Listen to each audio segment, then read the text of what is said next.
I found out my wife was planning to divorce me, so I moved $600 million overnight. She didn't know the accounts were empty. This story has 6 twists that'll make your head spin. You know how demolition experts work? They spend months studying a building structure, placing charges in exactly the right spots, calculating timing down to the millisecond. Then they press one button, and something that looks solid from the outside comes down in seconds. I just demolished my wife's plan the same way. And if you've ever trusted someone who stabbed you in the back, drop a comment telling me what state you're in. I'm curious whether the law there protects people like us the way it should. My name is Adam Marshall. 23 years ago, I started Meridian Capital with $50,000 borrowed against my first house and a business plan written on napkins at 3 a.m. Blood, sweat, and 18-hour days that my first wife, Sarah, tolerated because she believed in the dream. When she died of ovarian cancer 8 years ago, I thought about giving up. The business, everything. But Michael needed stability, needed to see his father fight through grief and keep building something meaningful. Sarah's death nearly broke us both. Michael was 15, lost without his mother, angry at God and cancer and me for working too much while she was sick. I tried therapy, family counseling, everything, but teenage grief doesn't follow treatment protocols. Michael started acting out, staying out late, testing boundaries. Normal teenage rebellion, I thought. Just a kid processing trauma the only way he knew how. I threw myself into work. Meridian Capital grew from a small family firm into a major player in private equity. We specialized in mid-market acquisitions, companies with good bones but poor management. I had a gift for seeing potential where others saw problems. By the time Michael graduated high school, we were managing $400 million in assets. But success doesn't protect you from loneliness. 8 years of single parenting, building a business, managing grief. I was exhausted. Empty house, quiet dinners, no one to share victories or failures with. That's when I met Catherine. 4 years ago, charity fundraiser for children's cancer research. She was there representing her marketing firm, elegant in a way that didn't try too hard, smart enough to ask real questions about the foundation's work, instead of just writing a check. We talked for 2 hours about everything except business. She'd lost her mother young too, understood the specific weight of that kind of loss. Kate was patient with my grief, understanding about my protective instincts around Michael, interested in learning about private equity without trying to insert herself into business decisions. She respected boundaries, built trust slowly, never pushed for more than I was ready to give. Everything I thought I needed in a partner. Michael liked her immediately. She remembered his interests, asked about his college plans, treated him like an adult instead of a kid to be managed. When they talked about his mother, she listened without trying to compete with Sarah's memory or position herself as a replacement. Just genuine respect for the woman who'd shaped the man Michael was becoming. We dated for 18 months before I proposed. Another year before the wedding. Small ceremony, family and close friends. Nothing flashy. Kate insisted on a prenuptial agreement, said she wanted our relationship to be about love, not money. Smart, independent woman who'd built her own career and didn't need rescuing. I thought I'd found the perfect partner for the next phase of my life. Michael was 21 then, finishing his MBA at Stanford, already showing the kind of analytical mind that would make him valuable at Meridian Capital. But college had been hard for him. Pressure to live up to his father's reputation, social anxiety around wealthy classmates who'd inherited everything he was working to build. He started using cocaine occasionally at parties, stress relief that gradually became something more frequent. I knew about the drug use, tried to handle it with understanding instead of judgment. Addiction is a disease, not a moral failing. We got him into rehab twice during his senior year. Private facilities, excellent success rates, family therapy included. I thought we were managing the problem responsibly. What I didn't understand was how someone could weaponize that vulnerability against both of us. My son Michael called me at 6 a.m. Tuesday morning, voice shaking like he'd seen a ghost. "Dad, I need to tell you something that's going to change everything." I was already awake, sitting in my office with Kate's laptop open in front of me. The email I'd found the night before was still glowing on the screen. Draft folder, subject line, Marshall divorce filing strategy. Detailed timeline for destroying everything I'd built. Sent to David Carson, a corporate lawyer I'd known professionally for years. "Michael, I need to tell you something too. Come over as soon as you can." "I can't. I'm at the police station." My blood turned to ice. "What happened? Are you hurt?" "I'm not hurt, Dad, but I think I might have hurt someone else, and I think Kate knows about it." By the time Michael arrived at my house 2 hours later, I'd read Kate's email 17 times. Every detail of our financial structure, every account balance, every trust fund provision, information that only someone with inside access to Meridian Capital could have provided. Michael looked like he hadn't slept in weeks. Dark circles under his eyes, hands shaking, that hollow look that cocaine withdrawal leaves behind. But there was something else in his expression. Relief, maybe, or resignation. The look of someone who'd been carrying a terrible secret and finally couldn't bear the weight anymore. "Dad, 3 months ago, I was driving home from a client party. I'd been drinking and I'd used cocaine earlier that evening. It was raining, visibility was poor, and I was driving too fast on a road I didn't know well." His voice was barely above a whisper. "I hit someone. A woman walking her dog. She died instantly." I felt the room start spinning. "Michael," I panicked, drove away without stopping, without calling for help, without even slowing down. Got the car fixed at a private shop in Queens, paid cash, told them I'd hit a deer upstate. Told everyone the same story. "Why didn't you call me? Why didn't you call our lawyers?" "Because I was high, Dad, because I was drunk, because I'd just killed an innocent woman, and I was thinking like an addict instead of like your son." He pulled out his phone, showed me photos. Kate found the police report 2 weeks later, somehow connected it back to me. The photos showed a black BMW with front-end damage, emergency vehicles, and a body bag being loaded into an ambulance. Official crime scene photos that should have been restricted to law enforcement. How did Kate get access to police evidence? That's what I've been trying to figure out. But Dad, that's not the worst part. The woman I killed was named Jennifer Walsh. She was a forensic accountant. Jennifer Walsh. The name triggered something in my memory, but I couldn't place it. Kate's been blackmailing me ever since. Said if I ever told you, or anyone else, she'd turn over evidence to the police. I'd go to federal prison for vehicular manslaughter and leaving the scene of an accident. My life would be over. What did she want in exchange? Information about Meridian Capital, financial reports, client lists, account balances, anything she asked for. She said it was just to understand the family business better, to be a good stepmom, to help plan for our future together. Everything clicked into place. Kate's detailed questions about company structure over dinner, her interest in trust fund provisions, her suggestions about which clients I should spend time with while she spent time with Michael, her casual mentions of David Carson's legal expertise and suggestions that we should use his firm for more of our legal work. "Michael, she's been planning this for months, maybe years, using your addiction and your guilt to turn you into her source inside the company. I know that now, but Dad, there's something else, something that makes this much worse." He pulled out another photo on his phone, Jennifer Walsh's LinkedIn profile.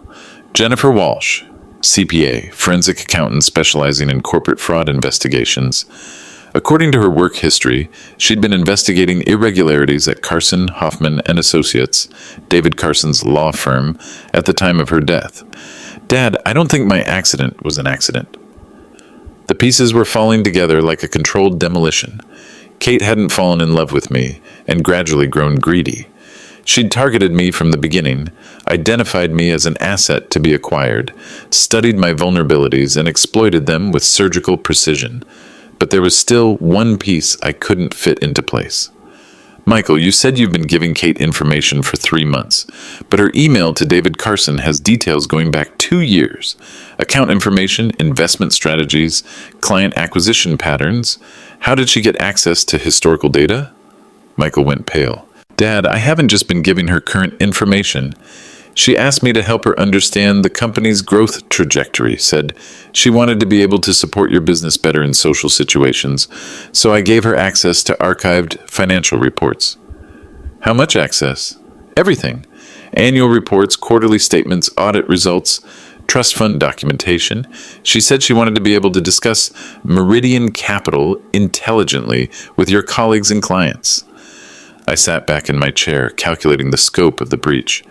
Kate hadn't just been planning a divorce. She'd been conducting industrial espionage, mapping every aspect of my financial empire with the thoroughness of a foreign intelligence operation. Michael, I need you to think carefully. When did Kate first start asking detailed questions about the company? About 6 months after you got married. She said she felt embarrassed not understanding what you did for a living. And when did your drug use escalate from occasional to regular? Michael thought for a moment, and I watched the realization hit him like a physical blow. Around the same time, she started suggesting parties where she knew dealers would be present, introduced me to people who could provide higher quality cocaine, said she understood the pressure I was under and didn't judge me for needing stress relief. She enabled your addiction to make you more dependent on her approval and more vulnerable to blackmail. Jesus Christ, Dad, she's been playing me for 3.5 years. I walked to my office safe and pulled out the emergency cash I kept for situations that required immediate liquid assets. $50,000 in hundreds, money that couldn't be traced or frozen by court orders. Michael, I need you to go stay with your Uncle Robert in Boston. Don't tell Kate where you're going. Don't contact her. Don't respond if she tries to reach you. What are you going to do? I'm going to find out how deep this conspiracy goes and who else is involved. Dad, what if Kate reports me to the police while you're investigating? She won't. She needs you functional and cooperative to maintain her access to company information, but that protection ends the moment she gets what she wants from the divorce. After Michael left for Boston, I sat in my office and reviewed every interaction I'd had with Kate over the past 4 years. Every question about business, every suggestion about legal representation, every casual mention of people she thought I should meet or work with. The pattern was obvious once I knew what to look for. Kate hadn't just married me. She'd orchestrated a long-term intelligence operation designed to give her complete visibility into every aspect of my financial life. But I still didn't understand the endgame. A 50-50 divorce settlement would give her maybe $300 million after lawyers and taxes. Significant money, but not enough to justify 4 years of deep cover relationship building. Unless the goal wasn't just divorce money. I opened my computer and started researching David Carson's law firm more systematically. Carson, Hoffman & Associates specialized in international corporate law, with particular expertise in offshore asset protection and foreign investment vehicles. High net worth clients who needed sophisticated financial privacy services. Their client list read like a who's who of people with complicated relationships with various governments. Arms dealers, political consultants, technology executives with contracts in countries that didn't recognize American intellectual property law. The kind of clients who might need to move large amounts of money through legitimate American companies without attracting federal attention. I picked up my phone and called James Rodriguez. James used to be FBI white-collar crime unit, now ran a private investigation firm that specialized in corporate fraud and asset recovery. We'd worked together on due diligence investigations for potential Meridian Capital acquisitions. James, I need a complete background investigation on my wife and her relationship with David Carson. Financial records, communications patterns, travel history, everything. How deep you want me to go, Adam? Deep enough to understand whether I'm dealing with a greedy wife or something much worse. What's your timeline? I need preliminary findings by Friday. Kate's planning to file for divorce next week, and I need to understand what I'm really fighting. I'll start with financial forensics and work backward from there. If there's a paper trail, I'll find it. I also called Sarah Williams, the best forensic accountant on the East Coast. If Kate and David had been moving money through Meridian Capital, there would be digital breadcrumbs in our transaction records.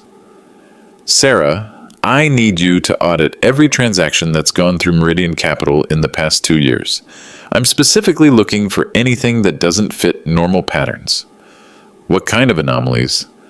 Transfers that don't match client profiles, accounts with unusual activity patterns, anything that suggests money laundering or fraud. Adam, that's a massive undertaking. You're talking about reviewing tens of thousands of transactions.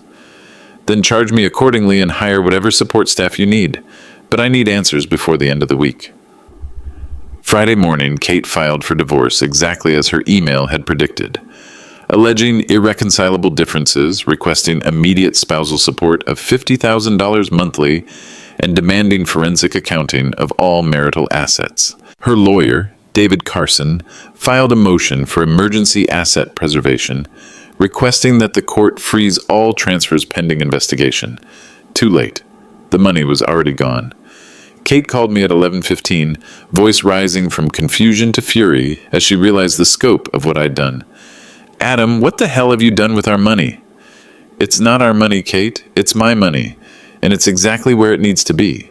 The court is going to reverse those transfers. You can't hide assets in a divorce. I'm not hiding anything.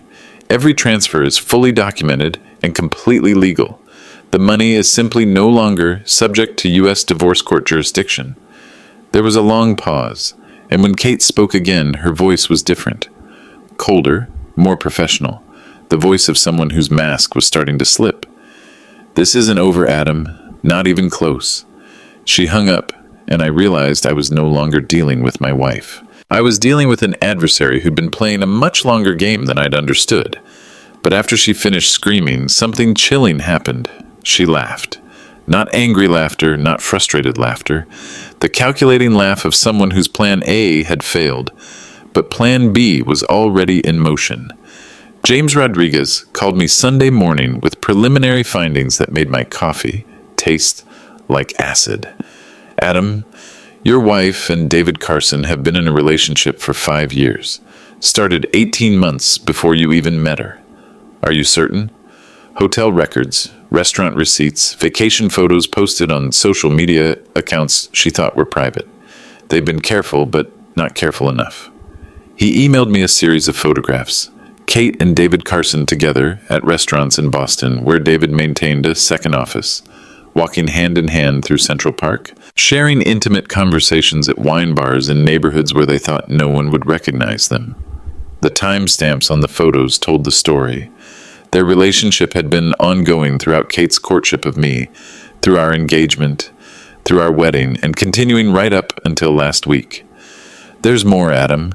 David Carson has been accessing Meridian Capital's secure servers after hours.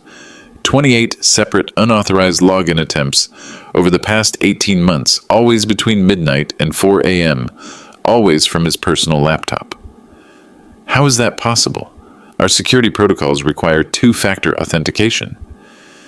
Someone with administrative access gave him login credentials. Based on the timing patterns, I'd guess he was using Michael's access codes.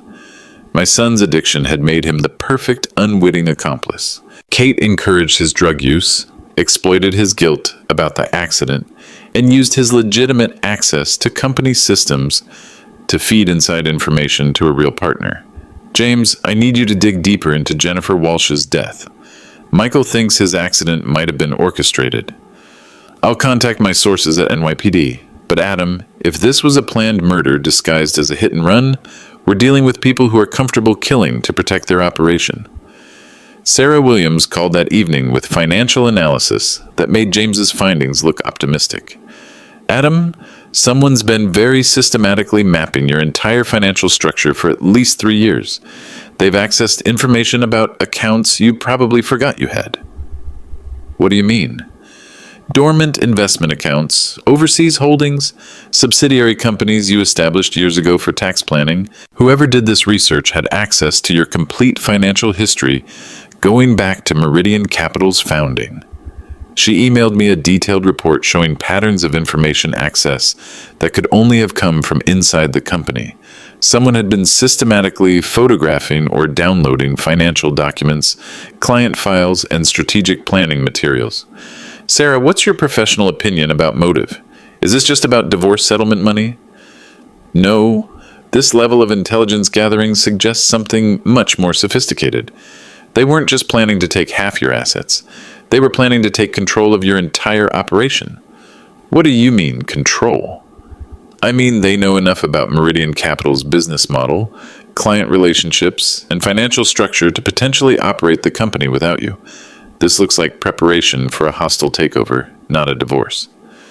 I hung up the phone and poured myself 3 fingers of bourbon. The demolition metaphor was becoming clearer. I'd thought Kate was trying to blow up my marriage to get half the debris, but she was actually trying to bring down the entire building so she could rebuild it under different ownership. Monday morning, I called my attorney, Margaret Thompson, with questions that kept me awake all night. Margaret, hypothetically, if someone had complete access to a company's financial records and client relationships, what would they need to force out the founder? Evidence of criminal activity, regulatory violations, or fiduciary breaches that could trigger removal by the board of directors or federal intervention. And if they wanted to manufacture that evidence, they'd need inside information about questionable transactions, regulatory gray areas, or client relationships that could be reinterpreted as improper. Margaret had been handling Meridian Capital's legal affairs for 15 years. She knew where every potential vulnerability lay in our corporate structure. Adam, why are you asking these questions? Because I think my wife has been conducting industrial espionage for 3 years, and I need to understand what she plans to do with the information she's gathered. If that's true, you need federal law enforcement involved immediately. This isn't a divorce matter anymore. But I wasn't ready to involve the FBI yet. I needed to understand the full scope of Kate's operation and identify everyone involved before I made moves that couldn't be undone. Tuesday afternoon, Michael called from Boston with news that changed everything. Dad, I've been thinking about the timing of my accident. Jennifer Walsh was killed on May 15th. The day after David Carson filed a motion to dismiss her investigation into his law firm. How do you know about the motion? I looked up the court records. Jennifer Walsh had been investigating Carson, Hoffman, and Associates for potential money laundering violations. Her death ended the investigation. Michael, are you saying you were set up? I'm saying Kate suggested I attend that specific party in that specific neighborhood on the same night Jennifer Walsh happened to be walking her dog on a road she'd never walked before, according to her neighbors. Jesus Christ. Dad, I think they've been planning to kill Jennifer Walsh for weeks, and they used my addiction to turn me into their unwitting weapon. The phone went silent while I processed the implications. Kate hadn't just enabled Michael's addiction to make him vulnerable to blackmail. She'd manipulated him into becoming an accessory to murder. But if Jennifer Walsh's death was planned, and if Kate and David were comfortable killing to protect their operation, then Michael and I were in much more danger than I'd realized. Wednesday morning brought news that made everything worse. James Rodriguez called with the results of his investigation into Jennifer Walsh's death. Adam, Jennifer Walsh wasn't just investigating David Carson's law firm for money laundering. She was specifically investigating Carson, Hoffman, and Associates' role in moving money for Russian oligarchs through American private equity firms. Russian oligarchs? Specifically, she was investigating whether David Carson was facilitating sanctions evasion by helping Russian nationals move money through legitimate U.S. investment companies. I felt the room start spinning. James, are you telling me that Meridian Capital might have been used to launder Russian money? I'm telling you that Jennifer Walsh thought so. According to her notes, which the FBI recovered from her apartment after her death, she'd identified a pattern of suspicious transactions flowing through several private equity firms, including yours. Why wasn't I contacted about this investigation? Because Jennifer Walsh was killed before she could present her findings to federal authorities. Her investigation died with her. James emailed me copies of Jennifer Walsh's research notes, obtained through his contacts at the NYPD. The documents painted a picture of systematic money laundering involving multiple American investment firms, sophisticated shell company structures, and transaction patterns designed to circumvent federal oversight. Meridian Capital appeared on 17 pages of Jennifer Walsh's analysis. Adam, according to these notes, Someone with inside access to your company was providing Jennifer Walsh with information about suspicious transactions. She had a confidential source inside Meridian Capital. Who? The notes don't identify the source, but based on the level of detail, it had to be someone with administrative access to your financial systems. Now, I reviewed Jennifer Walsh's research methodically, comparing her transaction analyses with Meridian Capital's actual records. Her information was accurate, detailed, and current. Someone had been feeding her real-time intelligence about our operations. But the more I read, the more confused I became. The suspicious transactions Jennifer Walsh had identified were all legitimate business activities. Client investments, asset transfers, fee payments. Nothing illegal, nothing that violated federal regulations, unless someone was using those legitimate transactions to disguise something else. I called Sarah Williams and asked her to cross-reference Jennifer Walsh's research with her analysis of Meridian Capital's financial records. Sarah, I need you to look for transactions that match the patterns Jennifer Walsh identified, but with an additional layer of complexity that might not be visible in standard audit procedures. Messy. What kind of complexity? Money that comes in through one channel but leaves through a different channel. Investments that don't generate the returns they should. Client relationships that don't match normal risk profiles. Adam, what you're describing is layered money laundering. Money comes in dirty, gets mixed with legitimate business activity, and leaves clean. How long would that kind of operation take to establish? Years. You'd need to build trust with legitimate clients, establish a track record of successful investments, and gradually introduce questionable money in small enough amounts to avoid detection. How small is small? For an operation the size of Meridian Capital, maybe 5 to 10 million annually, spread across multiple transactions and clients. $5 to $10 million annually for 3 years. Kate hadn't just been planning to steal half my assets in a divorce. She'd been planning to steal my entire company to use as a money laundering front for Russian oligarchs facing federal sanctions. That evening, I called Michael in Boston and told him what James and Sarah had discovered. Michael, Jennifer Walsh wasn't investigating you or me. She was investigating the people who are now trying to take control of Meridian Capital. You mean Kate was using the company to launder money before she ever met you? No, I think Kate identified Meridian Capital as a target for money laundering, researched my personal life to find vulnerabilities, and then orchestrated our entire relationship to gain inside access. Dad, it means our 4-year marriage was a long-term intelligence operation designed to give Russian oligarchs control of an American private equity firm. Michael was quiet for a long time. When he finally spoke, his voice was different, harder, more determined. Dad, I want to help you destroy these people. Michael, these aren't people who lose gracefully. If we're going to fight them, we need to be prepared for them to fight back. They already tried to make me an accessory to murder. How much worse can it get? That question was answered Thursday morning when Kate called me at 6 a.m. Adam, we need to talk. We're talking through lawyers now, Kate. No, we're not, because lawyers can't protect you from what's coming next. Her voice was completely different. No longer the warm, caring wife I'd lived with for 4 years. Professional, businesslike, cold. I know you've been investigating me. I know you've talked to private detectives and forensic accountants, and probably federal law enforcement. How do you know that? Because I'm very good at my job, Adam, and my job isn't being your wife. What is your job? My job is acquiring and controlling American investment firms for clients who prefer to remain anonymous. Meridian Capital was supposed to be a simple acquisition. Marry the founder, gain inside access, gradually assume control of operations, and transition ownership to more suitable hands. Russian hands, smart hands, patient hands, hands that understand how to use American financial institutions to serve global interests. And if I refuse to cooperate, then you join Jennifer Walsh.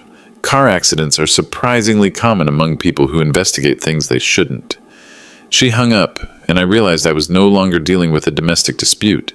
I was dealing with a national security threat that had been sleeping in my bed for 4 years. I called Agent Martinez with the FBI's white-collar crime unit immediately. Agent Martinez, I need to report a national security threat involving Russian money laundering, conspiracy to commit murder, and a planned hostile takeover of an American private equity firm. Mr. Marshall, I think you need to come in and make a formal statement. I think I need federal protection for myself and my son. How immediate is the threat? My wife just threatened to have me killed if I don't cooperate with a Russian money laundering operation. Sir, I'm sending agents to your location immediately. Don't go anywhere, don't talk to anyone, and don't do anything that might escalate the situation. I hung up the phone and realized that the demolition metaphor had been wrong. Kate wasn't trying to demolish my building. She was trying to gut it and rebuild it from the inside, leaving the facade intact, while completely changing what the building was used for. But now I had federal law enforcement involved, which meant Kate's operation was about to face something much more dangerous than a divorce lawyer. Agent Martinez arrived at my office Friday morning with a team of federal investigators and a story that made Kate's threats look like the tip of an iceberg. Mr. Marshall, we've been tracking Russian money laundering operations through American financial institutions for 3 years. Your wife is Catherine Volkov, daughter of oligarch Viktor Volkov, who's been under federal sanctions since 2019. How long have you known about Kate's real identity? We identified her 6 months ago through facial recognition software, but we weren't sure what operation she was running until your call yesterday. Agent Martinez spread photographs across my conference table, surveillance images of Kate meeting with men I didn't recognize in locations I'd never seen, bank records showing transfers between accounts and names I'd never heard of, corporate documents establishing shell companies with addresses that didn't exist. Catherine Volkov has been running a sophisticated intelligence operation designed to identify and acquire control of American investment firms that could be used to circumvent federal sanctions. Meridian Capital was one of 7 targets we know about.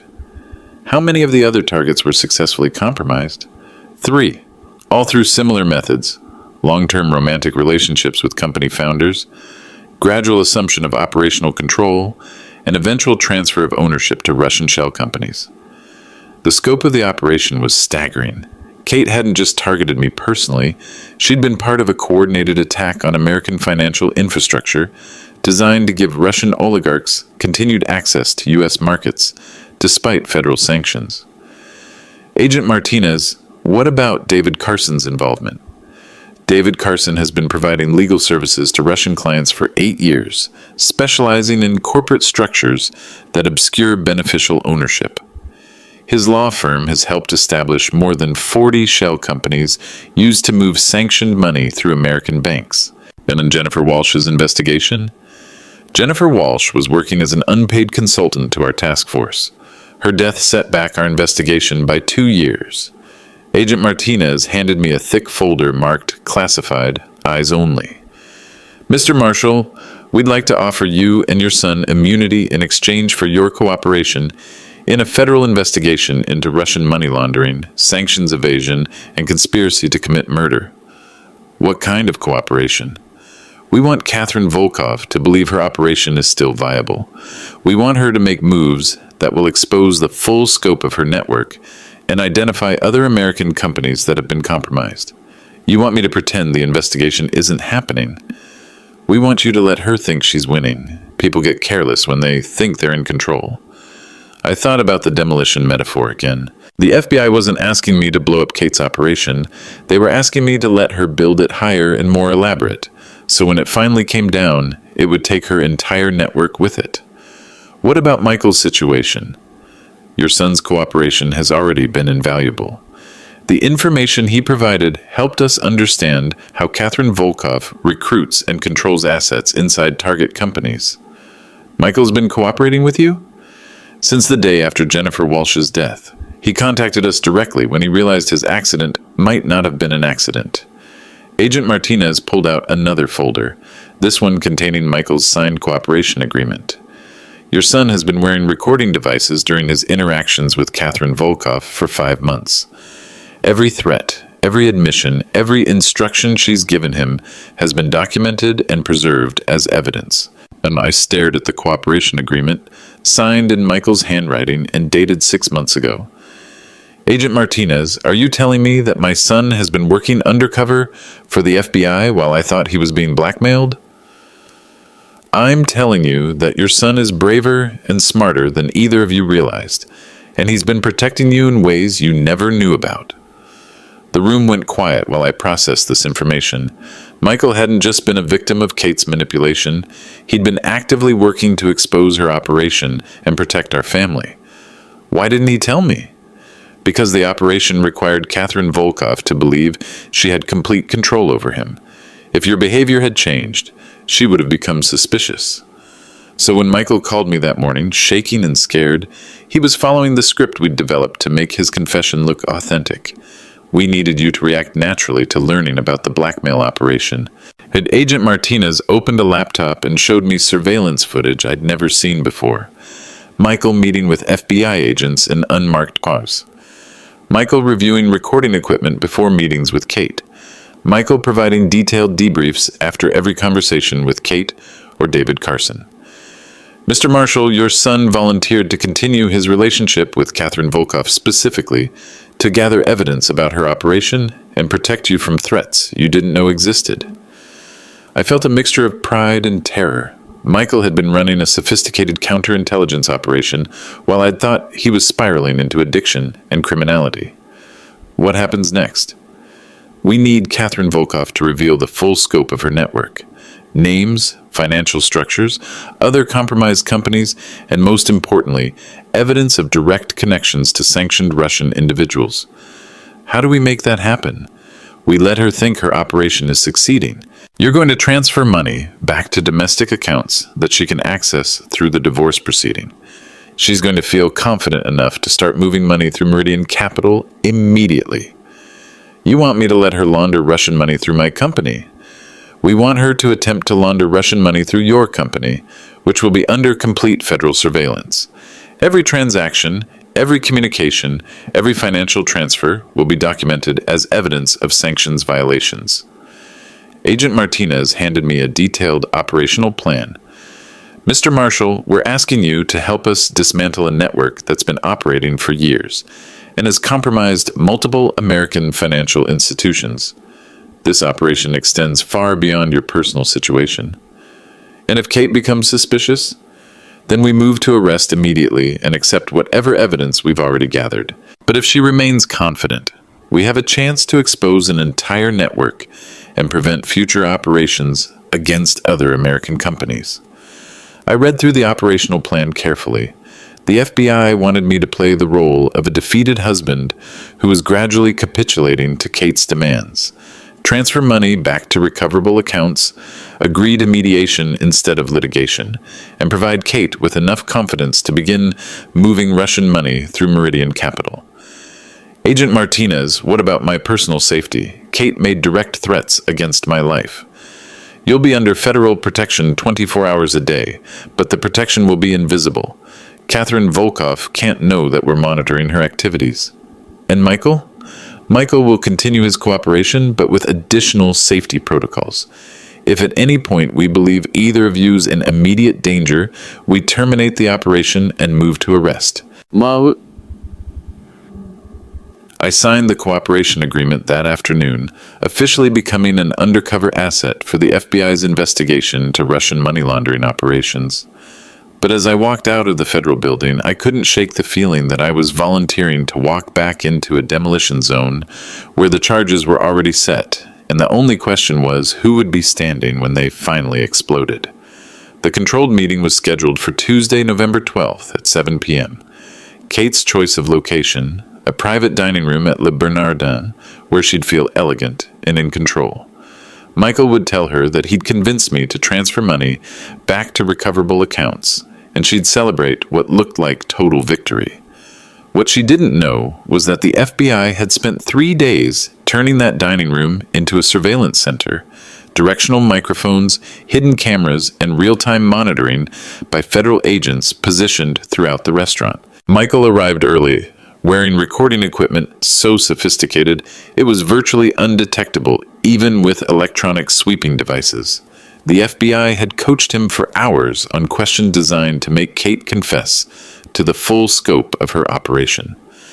Remember, Agent Martinez told him during final preparations, let her feel like she's won.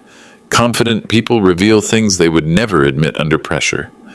I waited in a federal surveillance van outside the restaurant, watching through hidden cameras as my son prepared to confront the woman who'd been manipulating both of us for years. Kate arrived at 7:15 p.m. wearing a black Valentino dress that probably cost more than most people's monthly salary.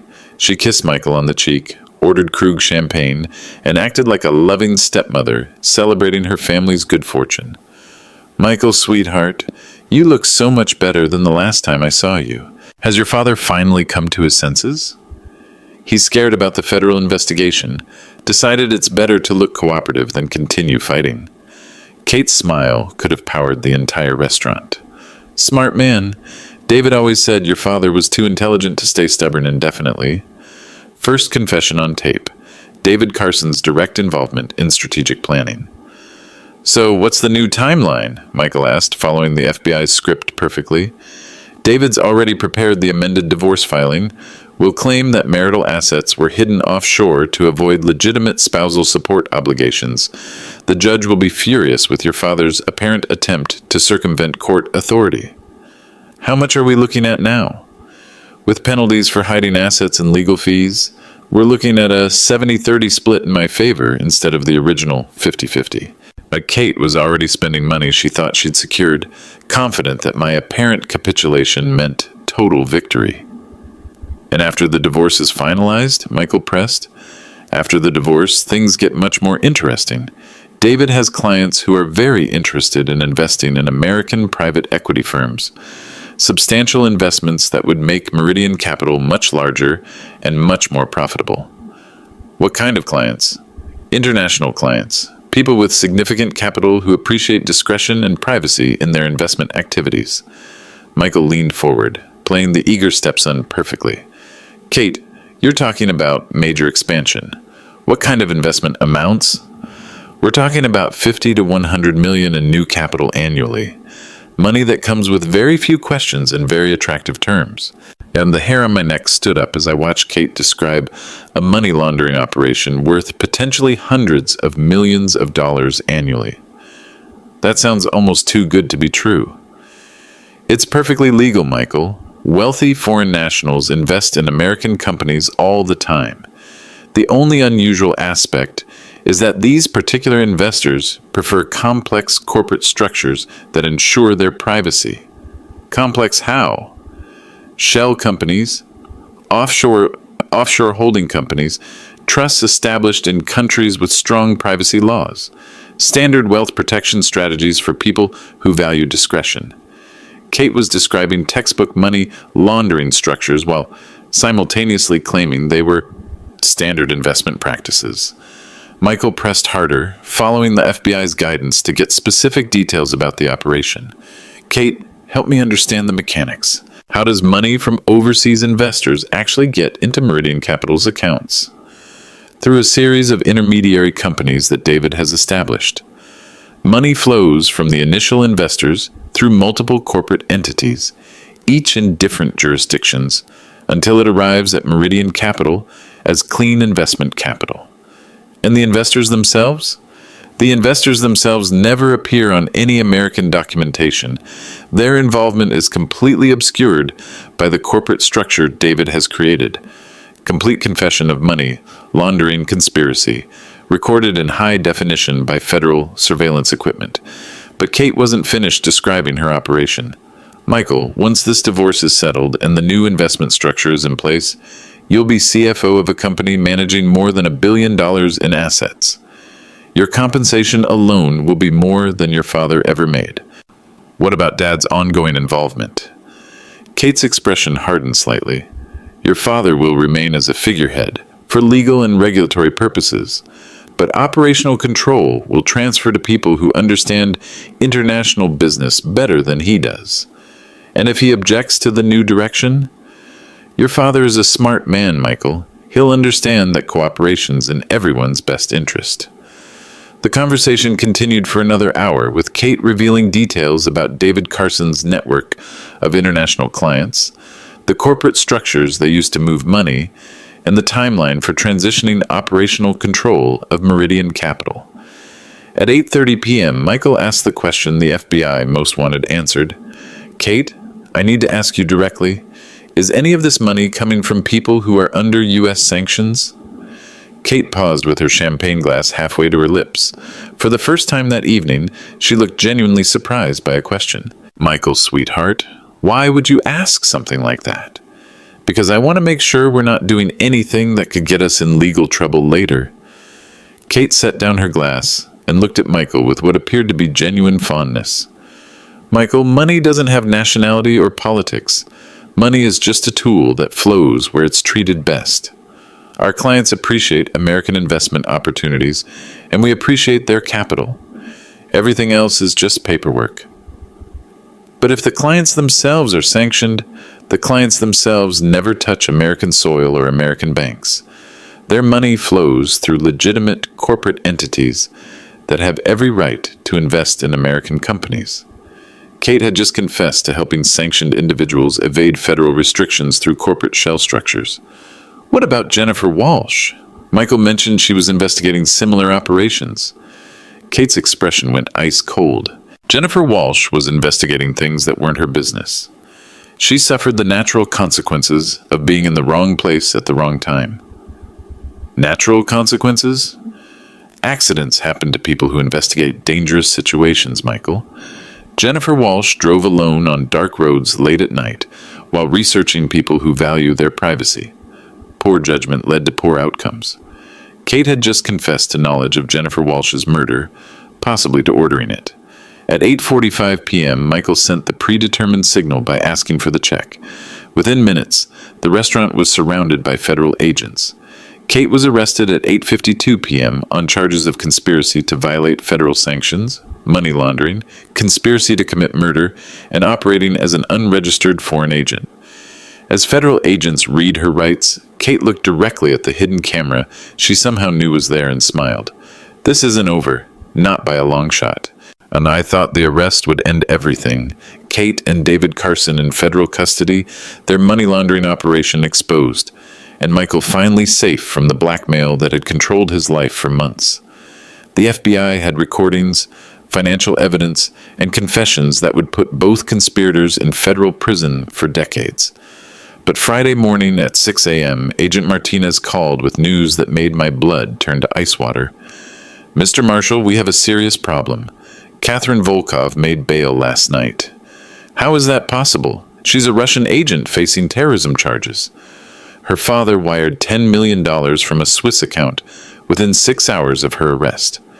Money that arrived faster than our asset seizure orders could be processed. What about David Carson? Still in custody, but Catherine Volkov's freedom changes the entire risk profile for you and your son. Agent Martinez arrived at my apartment 20 minutes later with a federal protection detail and news that made the nightmare infinitely worse. Mr. Marshall, Catherine Volkov made 3 phone calls from jail before posting bail. 2 calls were to numbers we haven't been able to trace, but they pinged cell towers near known Russian intelligence safe houses. What was the 3rd call? The 3rd call was to a number linked to what we euphemistically call personal problem resolution services. Agent Martinez showed me surveillance photos of Kate leaving jail at 11:30 p.m., met by 2 men in expensive suits who didn't appear on any federal watch lists, but whose body language suggested professional security training. Agent Martinez, are you telling me that Russian intelligence is now involved in protecting Kate? I'm telling you that Catherine Volkov has access to resources we didn't fully appreciate, and people who work for those resources don't generally accept operational failures. By noon, Michael and I were in federal protective custody. Not witness protection. That would come later if we survived long enough to testify. Just 24-hour security in a safe house while federal agents tried to understand the scope of the threat we were facing. That's when Agent Martinez delivered information that fundamentally changed my understanding of what we were dealing with. Mr. Marshall, Catherine Volkov isn't just the daughter of a Russian oligarch. She's a trained intelligence operative who's been running similar operations across multiple countries for the past decade. How many similar operations?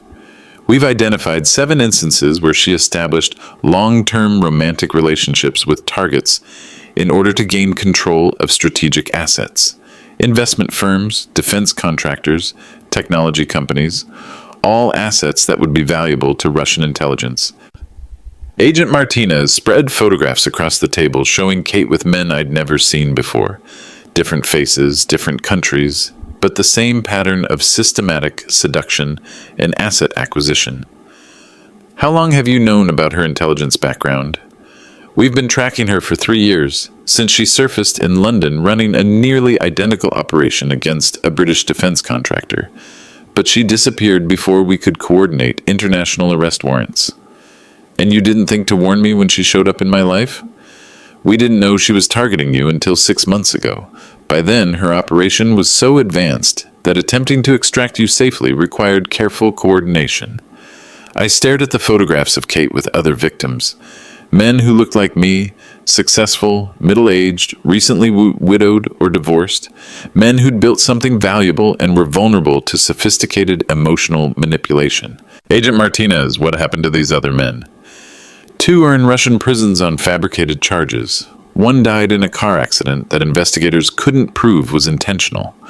1 committed suicide after his company was seized by the Russian government. And the others? Still alive, but financially destroyed and psychologically broken. Michael had been quiet during this briefing, but now he looked up from the photographs with an expression I'd never seen before. Dad, she told me I was special. Said I reminded her of her little brother who died young. Made me feel like the most important person in her life. Michael, she used the same story on all of them, didn't she? Agent Martinez nodded grimly. Psychological profiling suggests she identifies targets with specific vulnerabilities, recent loss, family responsibility, social isolation, and tailors her approach to exploit those exact weaknesses. And that weekend, the threats escalated beyond anything federal protection could completely prevent. Saturday morning, someone burned down Michael's apartment in Boston. No one was hurt, but the message was clear. Catherine Volkov knew where we lived, where we worked, and where we thought we were safe. Saturday evening, I received flowers at the safe house. Funeral arrangements with a card that read, "Thinking of you during this difficult time. A friend." The fact that the flowers had been delivered to a classified federal location meant Kate's associates had resources inside law enforcement or intelligence agencies. Sunday night, my phone rang with a call that nearly stopped my heart. "Adam, miss me yet?" Kate's voice was calm, almost cheerful, like she was calling to arrange lunch plans. "How did you get this number?" "I have friends who specialize in finding people who don't want to be found. It's actually quite easy when you know the right people. And what do you want?" "I want you to understand your situation clearly. You cooperated with federal law enforcement against people who don't forgive cooperation. That was a serious mistake. Kate, you're facing federal charges that will put you in prison for the rest of your life. I'm facing charges that will be dismissed or reduced through diplomatic channels you don't understand, but your situation's much more permanent." Her tone remained conversational, like she was discussing the weather. "Here's what's going to happen, Adam. You're going to call Agent Martinez and tell him that you were mistaken about my involvement in any criminal activity. You were confused, emotional, and reacting to personal relationship problems, rather than actual evidence of wrongdoing. And if I refuse, Michael dies first. Car accident, probably, or maybe a drug overdose. Addicts relapse all the time, and sometimes they don't survive. After Michael, you die. House fire might be nice, or a mugging gone wrong in whatever city the FBI relocates you to." I hung up immediately and called Agent Martinez.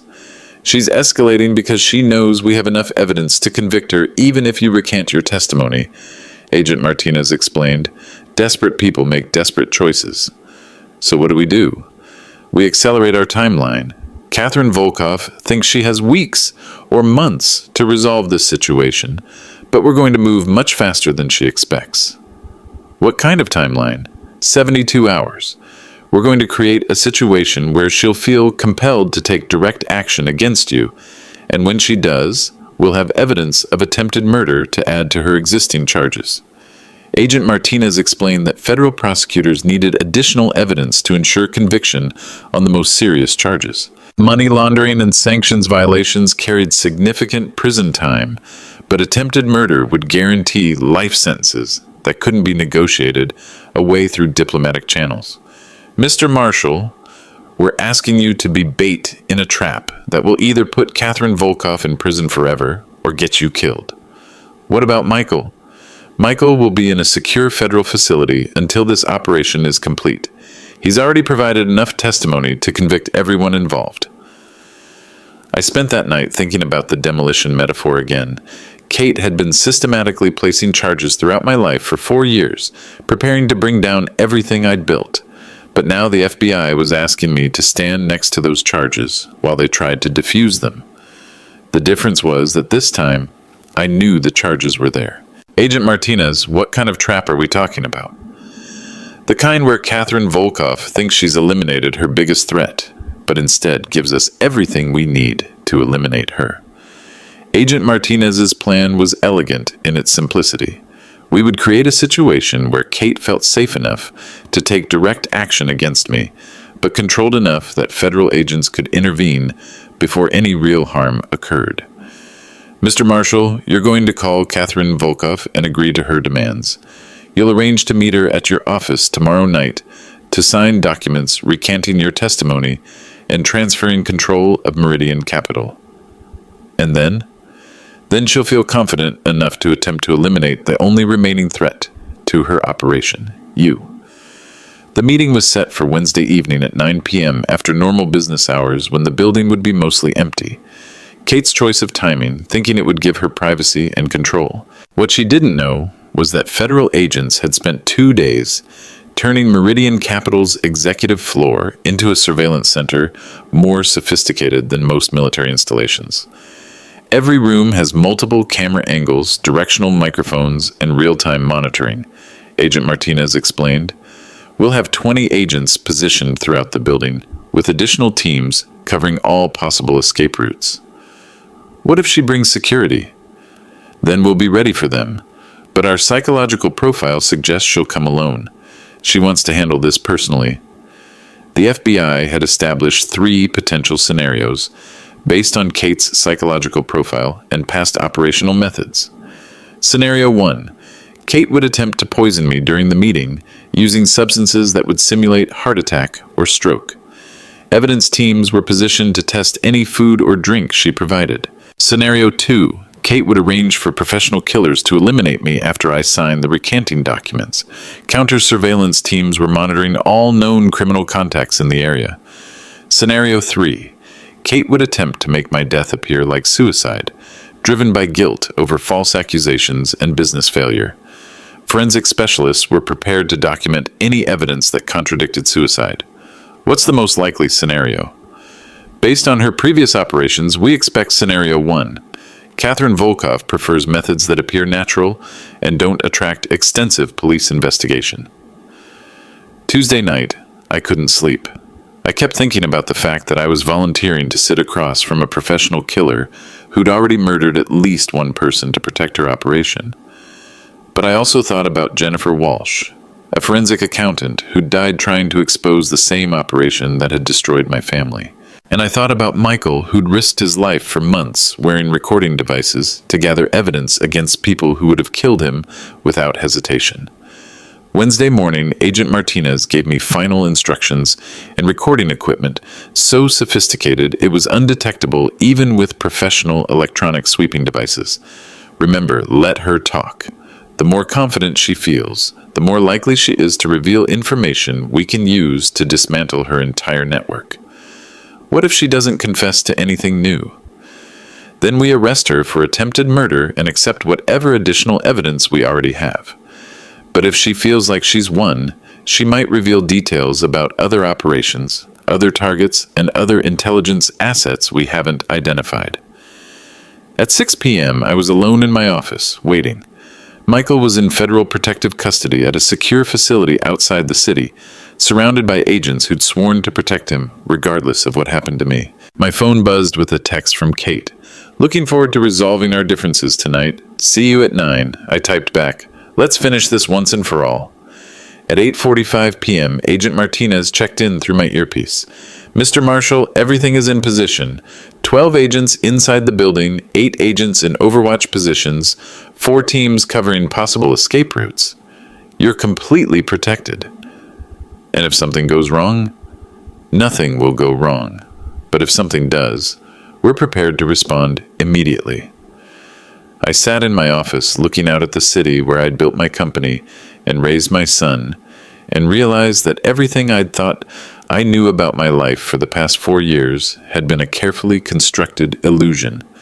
But illusions can be shattered, and when they are, the people who created them are often destroyed by the debris.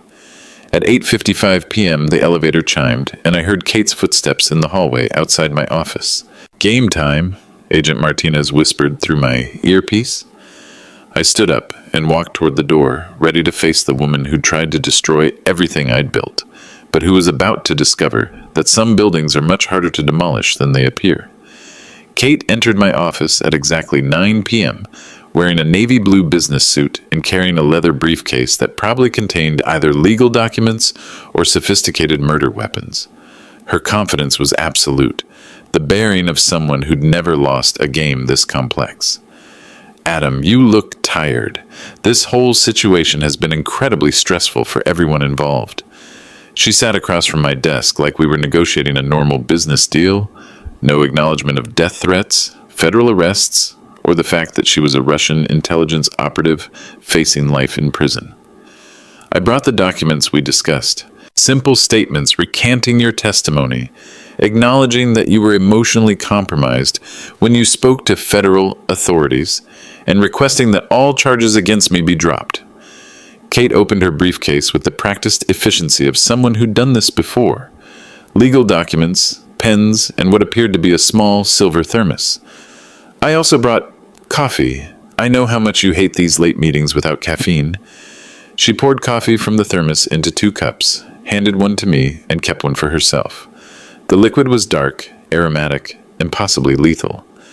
"Kate, before I sign anything, I need to understand what happens next. To Michael, to Meridian Capital, to our family." "Our family will be fine, Adam.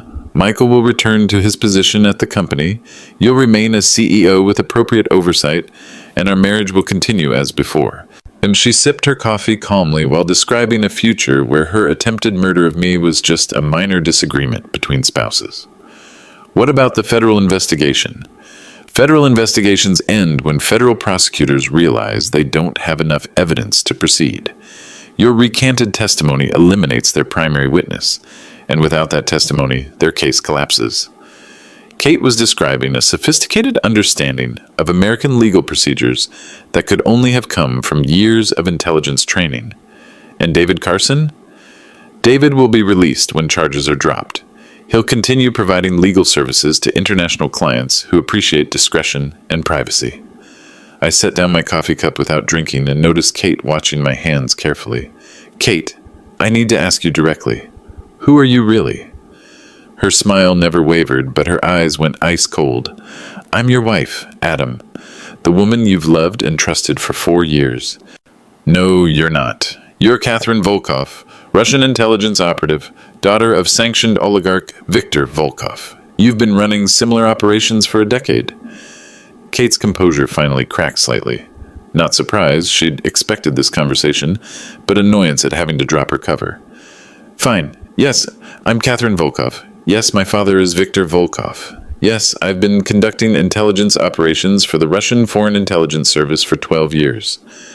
She stood up and walked to the window, looking out at the city like a general surveying conquered territory. "But everything between us was real, Adam. I didn't have to fall in love with you to complete my mission, but I did anyway. You've been lying to me for 4 years. I've been serving my country for 4 years while also building a genuine relationship with a man I respect and care about." Kate turned back toward me, and for the first time since I'd known her, she looked completely honest.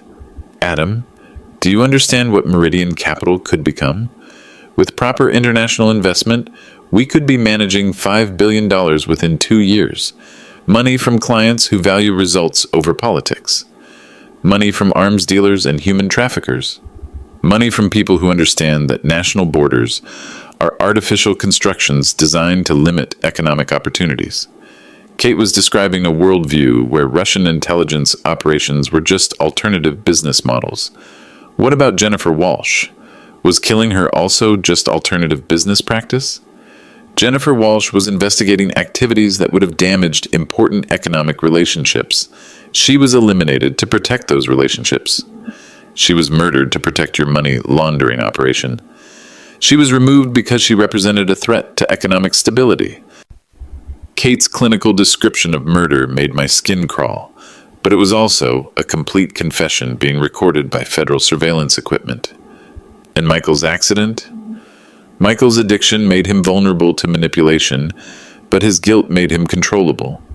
The accident served multiple purposes, removing a threat, providing leverage, and demonstrating the consequences of investigating Russian business interests. You orchestrated Jennifer Walsh's murder. I coordinated a solution to a complex problem. Jennifer Walsh chose to drive alone on dark roads while investigating dangerous people. Poor operational security led to predictable outcomes. Kate had just confessed to conspiracy to commit murder, but she was describing it like a strategic planning exercise. What about me, Kate? Am I also a problem that needs a solution? She walked back to her chair and sat down, suddenly looking tired.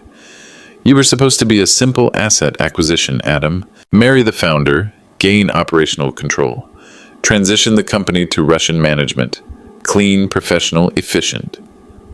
But you turned out to be more interesting than I expected. Smarter, more resilient, more honorable. Kate picked up her coffee cup and drank deeply, then looked at me with what might have been genuine sadness.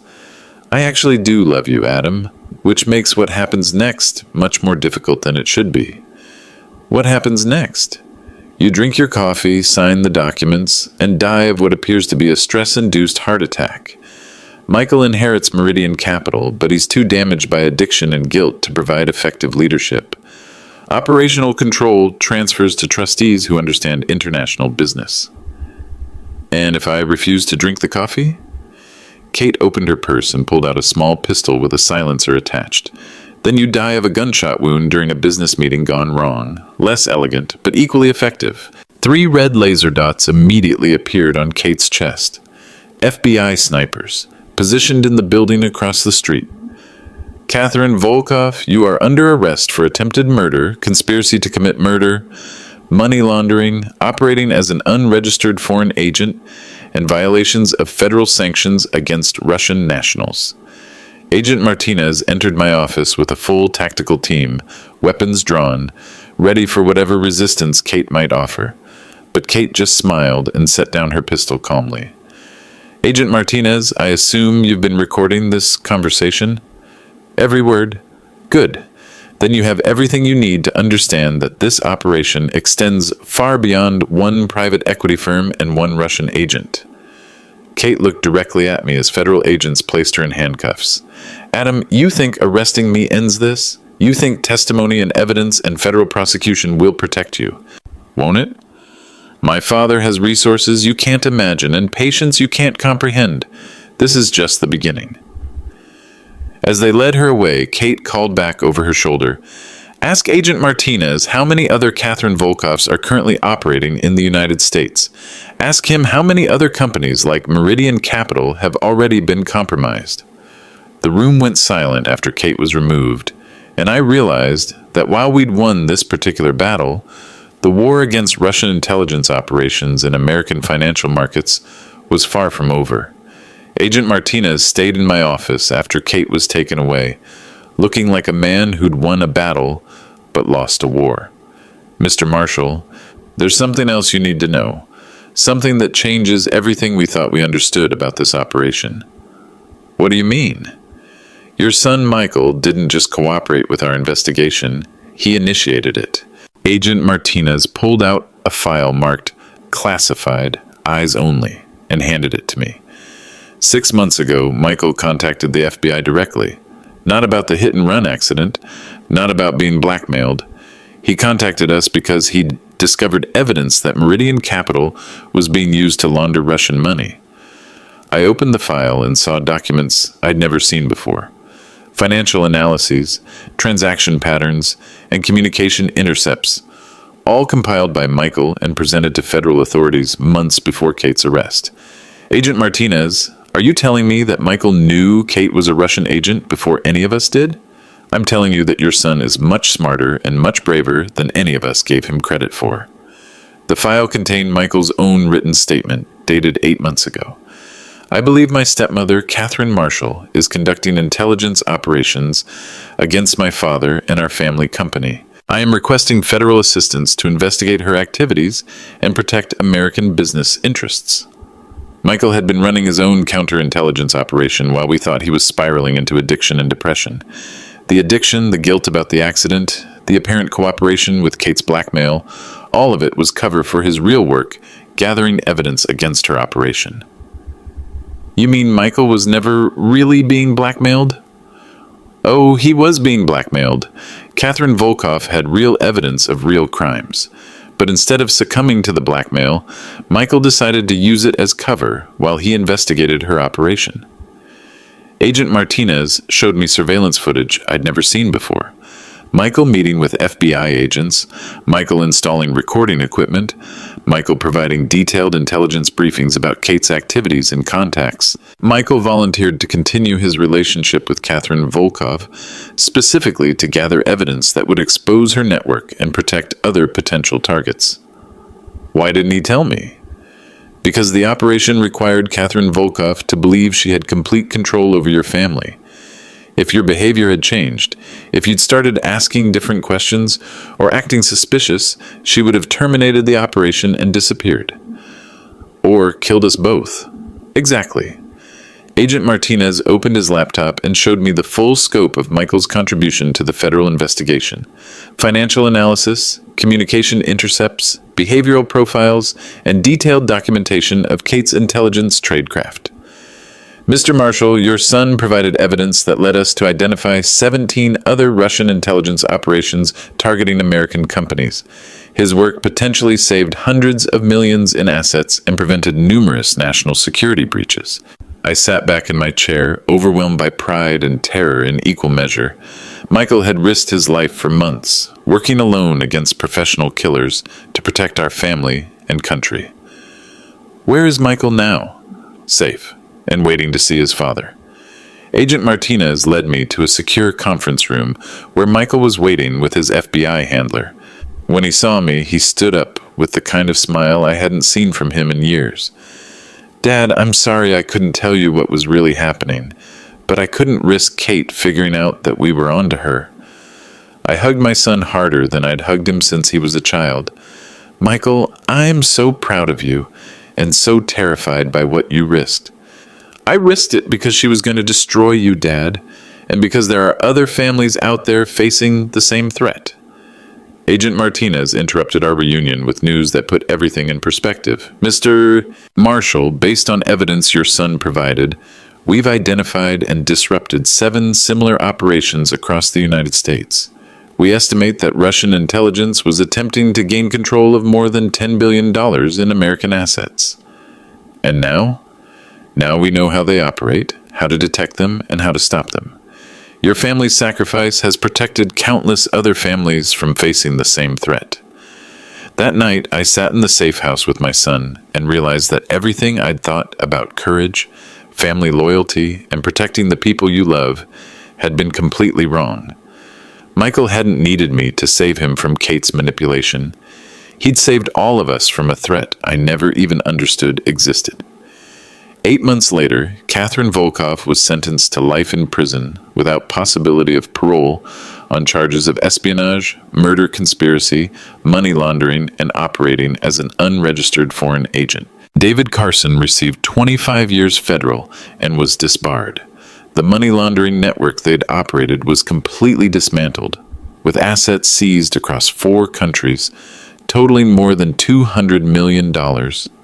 Michael completed his cooperation with federal authorities and was granted complete immunity for his role in the Jennifer Walsh accident.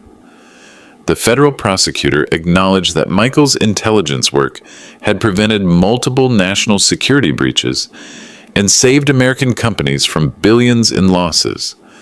But more importantly, Michael has been clean for 18 months. The addiction that Kate exploited to control him became his motivation to protect other families from similar manipulation. He runs the Marshall Recovery Foundation now, which we established with a $50 million endowment. The foundation focuses on helping families dealing with addiction, particularly cases where addiction is being exploited by criminal organizations or foreign intelligence operations. Michael speaks regularly at law enforcement conferences about recognizing and countering intelligence operations that target vulnerable individuals. I'm proud of my son in ways I never thought possible. Not because he helped the FBI catch Russian spies, but because he found the strength to fight back against people who tried to use his pain against our family. Meridian Capital survived, restructured with new security protocols and federal oversight to prevent future intelligence penetration. We manage $450 million in assets now, all from verified domestic sources with transparent beneficial ownership. I still think about the demolition metaphor sometimes. Kate spent 4 years placing charges throughout my life, preparing to bring down everything I'd built. But she underestimated the foundation. Family loyalty, properly directed and carefully verified, is stronger than any explosive. I've learned to distinguish between trust and verification. I love people fiercely, but I verify everything. I support family members unconditionally, but I pay attention to behavioral changes that might indicate external manipulation. The FBI estimates that our investigation led to the identification and disruption of intelligence operations worth more than $500 million annually. Agent Martinez says it was the most successful counterintelligence operation against Russian financial espionage in the past decade. But I measure success differently now. My son is healthy, honest, and building something meaningful with his life. My company serves legitimate clients with transparent business relationships. My family has boundaries that protect us without isolating us. Kate was right about one thing: accidents can happen to anyone, but they happen much less frequently to people who plan ahead, build strong relationships with honest people, and never assume that yesterday's allies will be tomorrow's friends. If this story helped you think differently about protecting your family, I'd appreciate it if you'd share it with someone who needs to hear it. And if addiction has touched your family, remember that recovery is possible, redemption is achievable, and sometimes the strongest thing you can do is ask for help. The nightmare is over. The healing never stops, and that's exactly how it should be.